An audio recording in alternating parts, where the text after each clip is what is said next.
Ayan o, bibigyan tayo. Konti na lang, no? Konti na lang.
Ada kasi yung dito.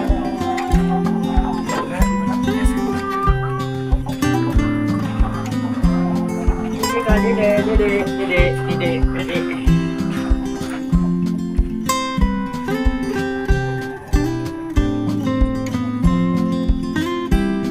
Ayan no, bibigyan tayo ng dede para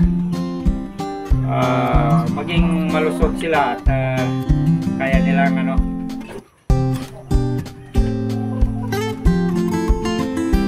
Kahapon, pinadidi ko sila. Yung nanay lang ang dumidi, hindi niya dinidi. Ito, parang nabibitin siguro sila sa gatas ng nanay. Kikita yung lakas ng ano, yan. Diba? Lakas na yung dumidi, oh. Sige na, ubusin mo. Ayaw na, ayaw. So, isa na naman, no, yung isa natin.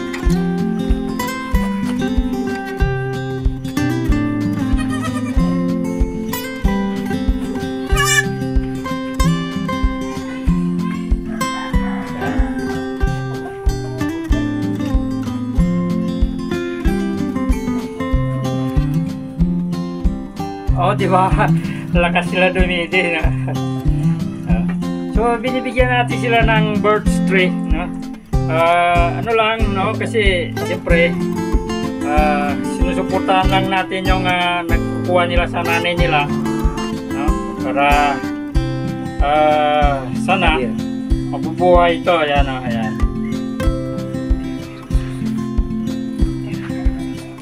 Ayaw na, So, ito tingnan niyo yung kulay puti, ayaw talaga dumididi. Ito. Ito, si puti. Ayaw talaga. So, ngayon, no? Yung ayaw na nila ubusin. So, nanay, ubusin niya yung nanay yan. Anya. Yan. Puta. Yan.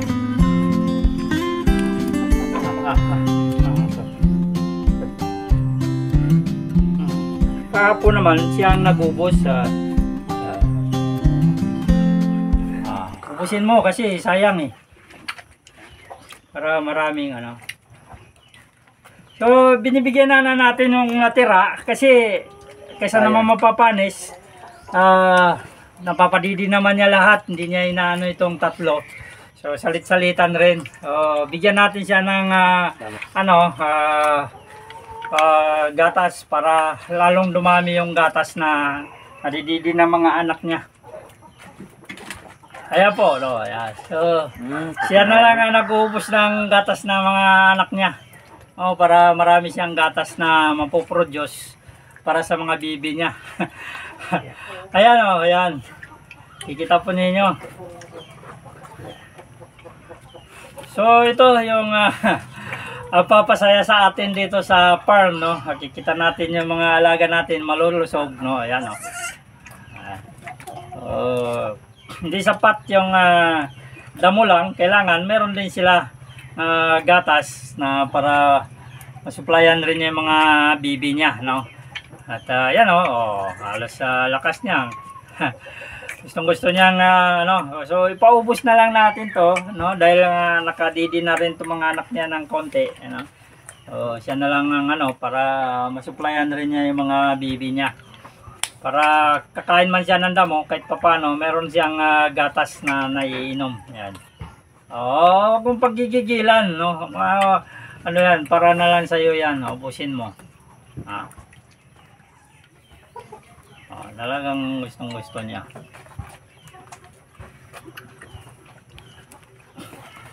Kakwa. Ayan o, ayan.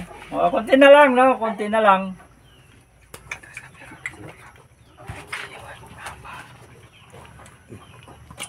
Oh. Ayan. Ang galing niya, no? Maganda itong ano. So, maganda. Binigyan tayo ng pangalawang anak niya. 3 kagad. Ito na. No? Sana nga mabuhay natin tong 3 na ito na anak niya. Nagsasalit-salita naman yung padidiin itong mga anak niya. Kaya hindi inubos nitong mga itim to. So siya na lang ay painom natin para mayroon siyang gatas na may bibigay sa mga anak niya. No? Parang talagang sarap na sarap din siya. Ayan. So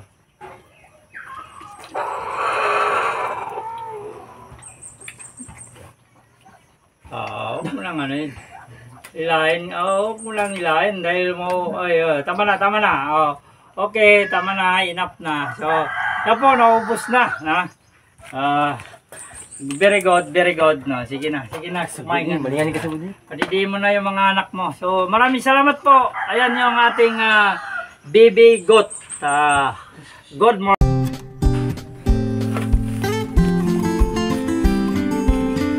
So itong part na entrance na ano natin, so ay gawa natin ng madaanan ng tubig dito kasi pupundo, nag-i-stack yung tubig dito, no? Kailangan na magawa tayo ng kanal dito. So mag-ukay tayo dito, no? Madaanan ng ano, madaanan ng tubig. Hindi natin hindi tayong maggawa ng kanal dito kasi dyan mababa na dyan para makalusot lang yung tubig dito. I-stack dito yung tubig